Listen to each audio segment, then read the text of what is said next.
नमस्कार दोस्तों, आपके अपने यूट्यूब चैनल इसकी हिंदी में आपका स्वागत है। आज हम लोग जानेंगे नेट के पाठ्यक्रम पर आधारित मन्नू भंडारी द्वारा हिंदी नाटक महाभोज। इनका हम लोग पूरा नाटक जानेंगे, संपूर्ण अध्याय को।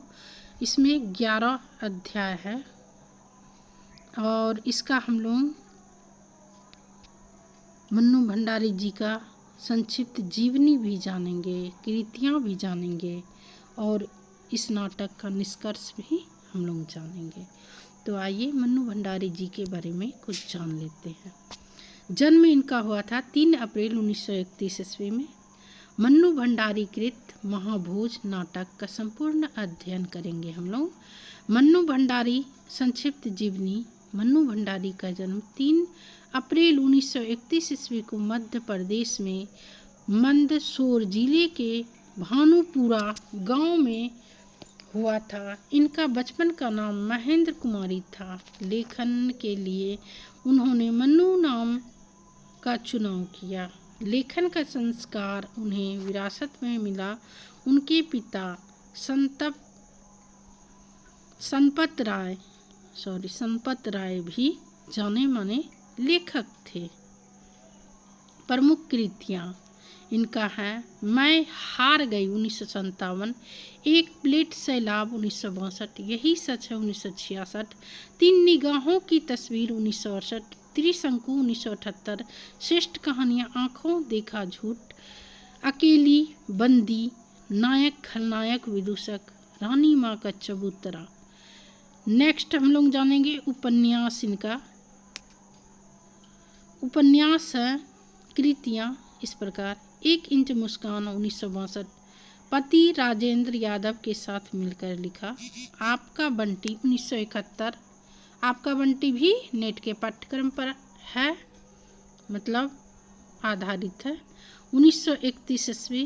कलवा 1971, महाभोज 1979, स्वामी 1982। हम लोग अभी महाभोज के बारे में जानेंगे। महाभोज का प्रकाशन वर्ष आप लोग देख लीजिए, 1979 है। नाटक है बिना दीवारों का घर 1966। महाभोज उपन्यास का नाट्य रूपांतर है 1983 ईस्वी है इनका। फिल्म पटकथाएं रजनीगंधा इनका फिल्म था। निर्मला, स्वामी, दर्पण, यही सच है कहानी पर रजनीगंधा नाम से फिल्म बनी थी। इनका जो कहानी था ना रजनीगंधा, उस पे आधारित एक फिल्म बना है। आत्मकथा एक कहानी यह भी 2007। प्रौढ़ शिक्षा के लिए 1.25 सेर गेहूँ 1993। प्रेमचंद्र की कहानी का रूपांतरण। लेखिका को साहित्य जगत में आपका बंटी उपन्यास से प्रसिद्धि मिली, जो कि नेट के पाठ्यक्रम पर आधारित है। आपका बंटी, इनको भी आप लोग देख लीजिएगा अच्छी तरह से। महाभोज नाटक का बिंदु अब शुरू होता है। देखिए प्रथम पॉइंट देखिए। महाभोज नाटक सबसे पहले उपन्यास के रूप में 1979 ईस्वी में प्रकाशित हुआ था। यह नाटक राजनीति पर आधारित यथार्थपरक है। इसी उपन्यास को नाटक के रूप में 1983 ईस्वी में प्रकाशित किया गया। इसका पहला मंचन राष्ट्रीय नाट्य विद्यालय दिल्ली के रंग मंडल द्वारा मार्च 1982 ईस्वी में हुआ था। हिंदी साहित्य जगत में यह पहली अपने आप में अलग कृति है, जिसे उपन्यास और नाटक दोनों विधाओं में प्रकाशित किया गया। महाभोज नाटक में सरोहा गांव का जिक्र है। यह गांव उत्तर प्रदेश पश्चिमी भाग में स्थित है। डॉक्टर रामचंद्र तिवारी के शब्दों में इसमें महाभोज राजनीतिक अवमूल्यन का नग्न स्वरूप दिखाया गया है। मन्नू भंडारी के शब्दों में उपन्यास के रूप में महाभोज न चरित्र प्रधान है न समस्या प्रधान। महाभोज आज के राजनीतिक माहौल को उजागर करने वाला स्थिति प्रधान उपन्यास है। मन्नू भंडारी के शब्दों में महाभोज की तकलीफ एवं संघर्ष सुपरिचित स्थिति से दिल दहला देने वाला, लेकिन मात्र एक कलात्मक साक्षात्कार भर है, जबकि देश की संघर्षरत जनता के लिए साहस और प्रतिरोध का हथियार भी। नाटक के पात्र हम लोग विस्तार पूर्वक जानेंगे। दास साहब जो कि नाटक में मुख्यमंत्री का रोल निभाते हैं। सुकुल बाबू सत्ता प्रतिपक्ष पूर्व मुख्यमंत्री और सरोह गांव की विधानसभा सीट के प्रत्याशी रहते हैं इस नाटक में। अप्पा साहब सत्तारूढ़ पार्टी के अध्यक्ष। पांडे जी दास साहब के निजी सचिव।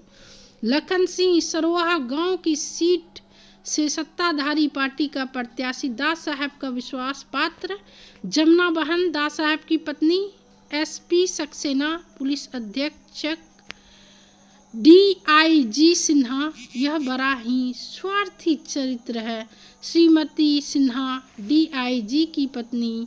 दत्ता बाबू मसाल समाचार पात्र के संपादक। भवानी मसाल के सहायक संपादक। महेश रिसर्च स्कॉलर व सूत्रधार। Narottam press reporter. Mohan Singh police constable. Rati Das साहब का पीए। हीरा बिशु के पिता। विशेश्वर उर्फ बिशु मुख्य पात्र। हरिजनों का हमदर्द जो हरिजन बस्ती में आग जली के सबूत इकट्ठा करने के कारण मार दिया जाता है। बिंदेश्वरी प्रसाद उर्फ बिंदा विशु का अभिन्न मित्र। रुकमा बिंदा की पत्नी। जोरावर अस्थाई बाहुबली और दास साहब का सहयोगी। काशी सुकुल बाबू भूतपूर्व मुख्यमंत्री का। सदाशिव अत्रे सत्ताधारी पार्टी के अध्यक्ष। जोरावर अस्थाई बाहुबली और दास साहब का सहयोगी। लखन सिंह सरोहा गांव की सीट से सत्ताधारी पार्टी का प्रत्याशी दास साहब का विश्वास पात्र। लोचन भैया सत्ताधारी पार्टी के असंतुष्ट विधायकों के मुखिया। दत्ता बाबू मसाल समाचार पात्र के संपादक। महाभोज नाटक का उद्देश्य इस प्रकार है। इस नाटक में राजनीति स्वार्थ के लिए नैतिक पतन का चित्रण है। इसमें गरीब और दलितों के आवाज को दबाने का प्रयास किया गया है। चाटुकारिता पद लोलुपता लोकतंत्रीय व्यवस्था और भ्रष्टाचार का दुरुपयोग की झलक है। प्रजातंत्र के चौथे स्तंभकारों पत्रकारों का स्वार्थ वश बिकाऊ हो जाते हैं। गुनाहगारों को बचाने और बेगुनाहों को फंसाने का षड्यंत्र रचा जाता है। 11 दृश्य हम लोग देखेंगे। इससे पहले हम लोग नाटक का कथानक जानेंगे और 11 दृश्य को हम लोग विस्तार पूर्वक से जानेंगे। पहला हम लोग कथानक जानते हैं नाटक का। महाभोज उपन्यास का ताना बाना उत्तर प्रदेश के सरोह गांव के इर्द गिर्द मतलब उसके अगल बगल। इर्द गिर्द का मतलब होता है गांव का अगल बगल का क्षेत्र बुना गया है। यह गांव उत्तर प्रदेश के पश्चिमी गांव में स्थित है। गांव में विधानसभा की एक सीट के लिए चुनाव होने वाला है। कहानी विशेश्वर उर्फ विशु की मौत की घटना से शुरू होता है। सरोह गांव के हरिजन बस्ती में आगजनी की घटना में दर्जनों व्यक्तियों की मर्म हत्या हो चुकी थी। विशु के पास इस हत्याकांड के प्रमाण थे जिन्हें वह दिल्ली जाकर सक्षम पदाधिकारियों को सौंपना चाहता है और बस्ती के लोगों को न्याय दिलवाना चाहता है, किंतु राजनीतिक षड्यंत्र और जोरावर से षड्यंत्र के कारण विशु के चाय में 2 लोगों को भेजकर जहर मिलवा दिया जाता है, जिसके चलते उसकी मृत्यु हो जाती है। विशु के मौत के बाद उसका साथी विशेश्वरी उर्फ बिंदा इस प्रतिशोध को जिंदा रखता है। मतलब अपने दोस्त को जो उसके दोस्त को जो मारता है ना, उसका जो है ना प्रतिशोध उसके अंदर में उसका जो ज्वाला है गुस्सा वो अपने अंदर में हमेशा के लिए बसा करके रखता है।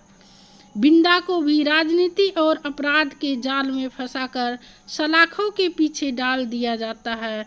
पिछड़ी और वंचित जाति के लोगों के साथ अत्याचार और प्रतिनिधि चरित्रों द्वारा उसका प्रतिरोध इस नाटक को गति प्रदान करता है। हम लोग पहला दृश्य जानेंगे महाभोज नाटक का। इस दृश्य में विशु की माँ अपने बेटे के लाश के पास छाती पीट पीट कर रो रही है। बाप घुटनों पर सिर झुकाकर बैठा है। चारों तरफ लोग जमा है। माहौल में सनसनी और तनाव है। उसकी लाश सड़क के किनारे पुलिया पर पड़ी मिलने से पूरे गांव में सनसनी फैल गया है। पुलिस सिर्फ खाना पूर्ति करती है, हालांकि आए दिन की तुलना में एक बार पुलिस थोड़ा मुस्तैद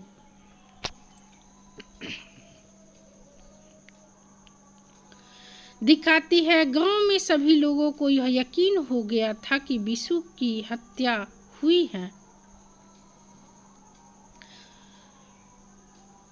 आगजनी वाली घटना के कारण विशेषर की हत्या सिर्फ एक दलित युवक की हत्या नहीं थी, उस लोकतंत्र प्रणाली की हत्या थी जिसमें शिक्षा व समानता जैसे अधिकारों को शामिल करने और आदर्श बातें की जाती रही है, क्योंकि किसी भी देश का समाज में विकास की नींव रखने के लिए इस दोनों का होना बेहद जरूरी माना गया है।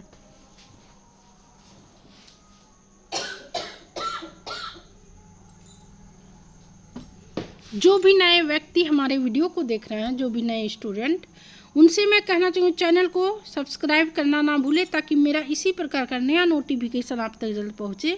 वीडियो को अधिक से अधिक अपने मित्रों के भी शेयर करें ताकि सभी विद्यार्थियों को इस वीडियो का लाभ प्राप्त हो सके। दूसरा दृश्य हम लोग जानेंगे महाभोज नाटक का। शहर का माहौल है, यहाँ मसाल साप्ताहिक का कार्यालय है। भवानी अपने मेज में होगा पर फैली फाइलों में व्यस्त है। नरोत्तम गांव से रिपोर्ट लेकर सीधे भवानी के पास पहुंचकर गांव का सब हाल सुनाता है। विशेषर हरिजनों का नेता था। गांव के चुनावी सरगर्मी में ऐसा होना कोई आम बात नहीं है। आगजनी वाली घटना में किसी के कानों पर जूं तक नहीं रेंगी, किंतु इस घटना में सब कुछ मुस्तैदी से हो रहा था। पूर्व मंत्री शुकुल बाबू का चुनाव में खम ठोक कर खड़ा होना, दोनों के बीच समसामयिक परिस्थितियों के बारे में बात होती है कि आज भी हरिजनों की जिंदगी बदतर ही है। इस आगजनी में 9 लोगों के जलकर मर जाने के बाद भी मामला ठंडा पड़ गया था, जबकि विधानसभा तक बात उठी थी। यहाँ पत्रकारिता का 2 चेहरा दिखाई देता है, जहाँ पर एक और नरोत्तम है जो सही और सत्य पत्रकारिता करने की कोशिश कर रहा है, वहीं पर दूसरी ओर भवानी जो पत्र का अधिक बिक्री कैसे और किस माध्यम से हो वैसी पत्रकारिता करता है। नाटक में समसामयिक परिस्थितियों का यथावत जिक्र है जो कि आज के परिप्रेक्ष्य में प्रासंगिक है। तीसरा दृश्य हम लोग जानेंगे। तीसरा दृश्य इस प्रकार है। यहाँ दास साहब के घर और घरेलू दफ्तर का दृश्य है। यहाँ पर लखन इस बात से हैरान है कि बिशु की हत्या की खबर अखबार में छपी है। हरिजनों के सारे वोट विपक्षी पार्टी शुकुल बाबू को चली जाएगी, इस बात से वह आतंकित है। चुनावी दाव पेज और वोट कैसे और किस तरह लालच देकर लिया जाए, इसकी योजना बनाई जाती है। नाटक में चुनावी माहौल को दिखाया गया है। चौथा दृश्य इस प्रकार है। विशेषर की मौत से आक्रोशित बिंदा मतलब क्रोधित, उसके मौत से ये बहुत क्रोधित रहता है। बिंदा उसके मौत का बदला लेने के लिए तैयार रहता है। महेश और रुकमा उसे इस पचड़ी में ना पड़ने की सलाह देते हैं। विशेषर की मौत के कारण गांव में सभी ग्रामीण नारे और जुलूस निकालकर क्रोधित होकर आक्रोश का होता है दर्शाते हैं। वहीं शुकुल बाबू गांव में जनसभा करते हैं। आगामी चुनाव के मद्देनजर होगा। जनसभा का वक्त सुकूल बाबू और दास साहब के लोगों के बीच मारपीट से होती है। 5वां दृश्य हम लोग जानेंगे राजनीति में किस प्रकार प्रलोभन देकर रैलियों में भीड़ इकट्ठी की जाती है। इसमें यह तरकीब सुकूल बाबू अपनाते हैं। इस रैली से दास साहब के पार्टी के लोग आगामी चुनाव के मद्देनज़र थोड़े चिंतित हो जाते हैं। वैसे भी दास साहब के पार्टी के लोग उनसे बेहद नाराज थे। लखन को सुकूल बाबू के मुकाबले खड़े करने से दास साहब मामले की पुनः रिपोर्ट बनाने के लिए सक्सेना को कहते हैं। अप्पा साहब के से पार्टी के सभी लोग मतभेद को दरकिनार करके पार्टी का साथ देने के लिए कहते हैं। छठा दृश्य मसान का दफ्तर, जहां महेश और बिंदा नरोत्तम के कहने पर आगजनी की सबूत लेकर जाते हैं। दत्ता बाबू द्वारा ढंग से और मामले की गंभीरता को न समझते हुए बेहद लापरवाही के साथ पेश आते हैं, जिससे वे दोनों गुस्से में वापस चले जाते हैं। नरोत्तम का इस बात को आग बबूला होकर मसाल छोड़ने की बात करता है। 7वां दृश्य हम लोग जानेंगे गांव में जो है ना दास साहब के जन संबोधित की तैयारी जोरों से की जा रही है, जिसमें जोरावर पूरी व्यवस्था का जायजा खुद बारीकी से ले रहा है। इस बात से जोरावर खुद को बहुत तिरस्कृत महसूस करता है। इसी बीच काशी, जो कि सुकूल बाबू के विरोधी पार्टी का सदस्य है, इस मौके का फ़ायदा उठाता है और जोरावर को भड़का कर चुनाव में खड़े होने की राय देता है। 8वां दृश्य एसपी सक्सेना बिशु की मौत की पुनः तहकीकात करने गांव आता है। समूचे गांव में खलबली मची हुई है। सक्सेना एक एक करके सबकी गवाही लेता है। बिंदा ने साफ साफ जोरावर का नाम बताया और आगजनी के पीछे भी उसी के हाथ होने के कारण वो बिशु के जान का दुश्मन था। आगजनी के सभी सबूत बिशु ने इकट्ठा किए हुए थे, जिसमें जोरावर की संलिप्तता थी। पोस्टमार्टम का रिपोर्ट जो होता है मरने के बाद जो आता है कि रिपोर्ट में जो जहर से मौत की बात पता चली थी, इसका जो जांच हुआ ना मरने के बाद, उसमें जो है ना जहर मिलाया हुआ था ना 2 आदमी, तो उसका पता चल गया जांच के बाद। 9वां दृश्य अचानक सक्सेना के रेस्ट नहीं होगा, यहाँ पे गेस्ट हाउस होगा, टाइपिंग मिस्टेक हुआ। गेस्ट हाउस पर रात को महेश आता है। बिंदा की गवाही के कारण उसकी पिटाई की बात बताता है और जिन लड़कों ने बिशु को जहर दी थी उनके बारे में बताता है। उन दोनों को पकड़ लीजिए, वही एकमात्र सबूत है, नहीं तो बिंदा ही उसे मार डालेगा। दोनों लड़के टिटहरी गांव के हैं। बिंदा भी वहीं गया है।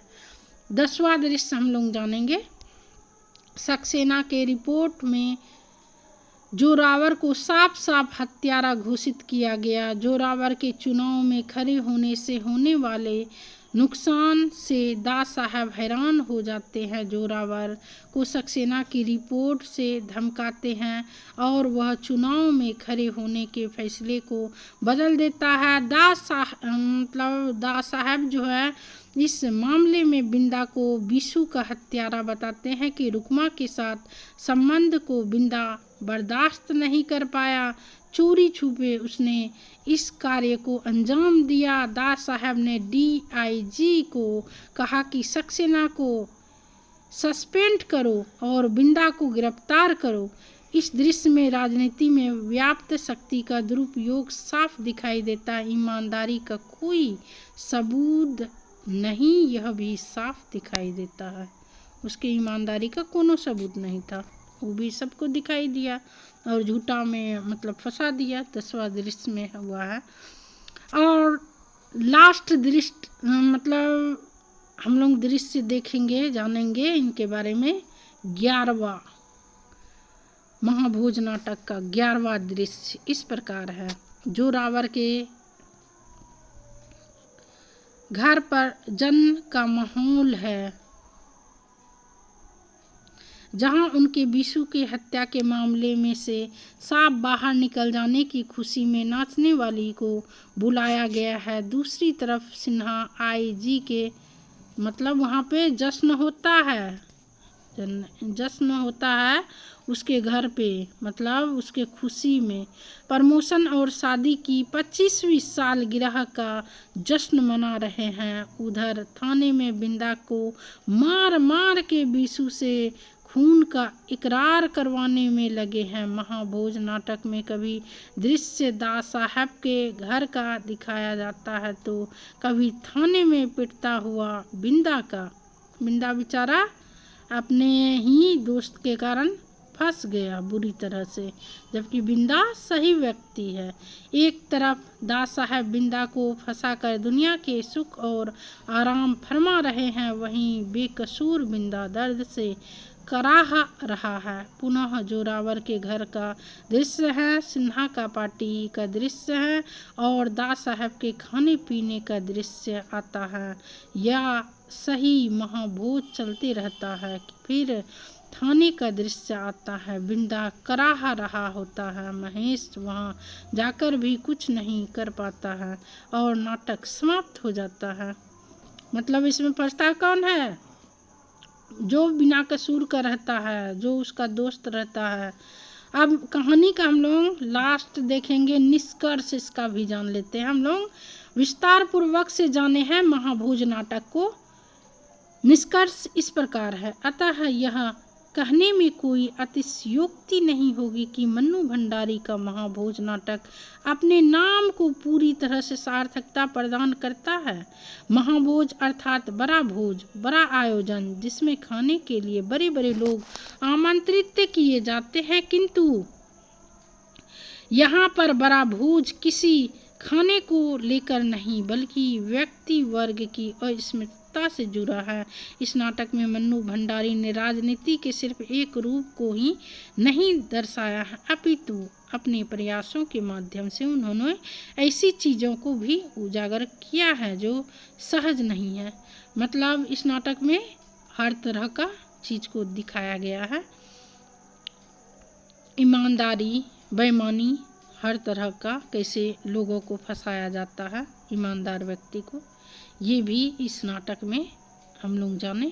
और 11 दृश्य को हम लोग विस्तार पूर्वक से जाने और मन्नू भंडारी द्वारा लिखित कृतियाँ, नाटक, उपन्यास सभी को हम लोग जाने और इस नाटक का हम लोग निष्कर्ष भी जाने और कथानक भी जाने। इसी प्रकार का वीडियो देखने के लिए इच्छुक है तो आप हमारे चैनल को सब्सक्राइब करना ना भूलें और वीडियो को अधिक से अधिक अपने मित्रों की भी शेयर करें ताकि सभी विद्यार्थियों को इस वीडियो का लाभ प्राप्त हो सके। वीडियो से संबंधित कमेंट करें, आपको यह नाटक कैसा लगा इसके बारे में आप कमेंट करके ज़रूर बताएं और वीडियो को लाइक करना ना भूलें। और भी वीडियो देखने के लिए इच्छुक है तो आप हमारे चैनल के प्लेलिस्ट में जाकर देख सकते हैं। मिलती हूँ नेक्स्ट वीडियो में, धन्यवाद।